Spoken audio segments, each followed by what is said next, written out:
Hi, I am Tim from GamingSide, working as a game designer on the space combat of Star Trek Voyager Across the Unknown. When designing the space combat, we looked at both how it works in the TV show as well as how other Star Trek games handled the pivotal part. We took inspiration from Starfleet Command, Bridge Commander and Star Trek Legacy, but also had a central power fantasy in mind, that you are the captain. You do not fly the ship, you have Tom Paris for that. Nor do you manually aim and fire the phasers. This is Tuvok's job. Instead, you give commands to your crew, which enemies and subsystems to target. You're doing this via the radial order menu, and especially the attack and defend options. A key point in Star Trek combat is the positioning of your ship in relation to the enemy, as there are different subsystems located on each side, and the shields on each side are weakened but also recharged independently. However, in order to hit the respective side, you obviously need a clear line of sight. By selecting to attack the enemy weapons located in front, your helmsman will try to maneuver Voyager in front of the enemy to give your security officer a clear shot at the desired subsystem. Note that while he will continue to fire regardless and hit other sides, he can only wear down the front shield and damage the weapon subsystem once the relative position is reached. The same, however, is true for Voyager. If enemies target the ship's warp core and the port shields are close to failing, you might consider using the defend the port order, so your helmsman turns the ship around.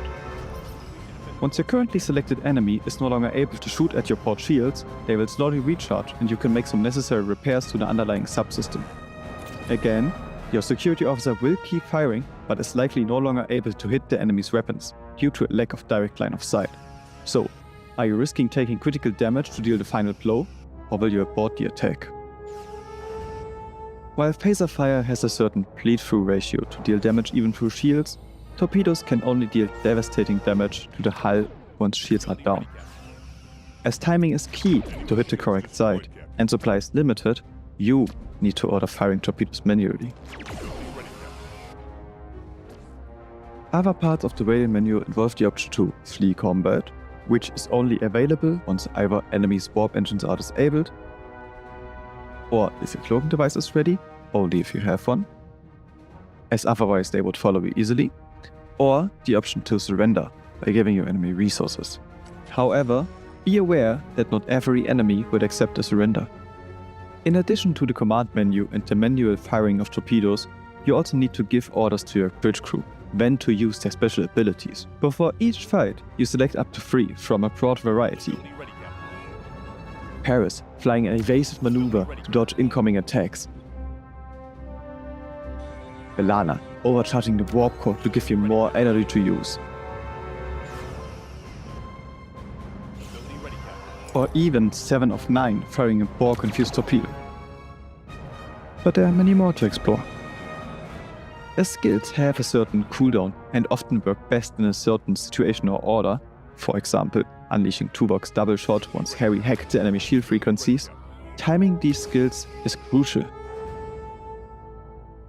The final piece to survive as a starship captain is managing your energy distribution. Each combat room you have built is represented by an empty bar, with the total number of energy bars available depending on your current warp core level. While at the beginning of the game you still have enough energy to power everything, new combat systems such as the Borg cutting beam, energy dissipator or the cloaking device will force you to choose your energy allocation wisely. To add a little more depth, certain hero abilities allow you to temporarily overcharge systems. Damage to your warp core, on the other hand, makes your energy levels drop, forcing you to change tactics on the fly. Luckily, you can pause the game at any time and take a deep breath. While space combat is only a small part of our game, it is closely connected to your ship build and develops more depth as you progress throughout the Delta Quadrant. New technologies and increasing hero abilities keep adding to the options you have at your disposal. Depending on your specific objectives within a combat encounter, you can employ very different tactics. Remember that you can always auto-resolve space combat. In this case, the result is calculated similarly to away missions or points of interest, with your ship build deciding your chances. We hope this video has given you a better understanding of some of the inner workings and design choices for space combat, and hope to see you in the data quadrant soon.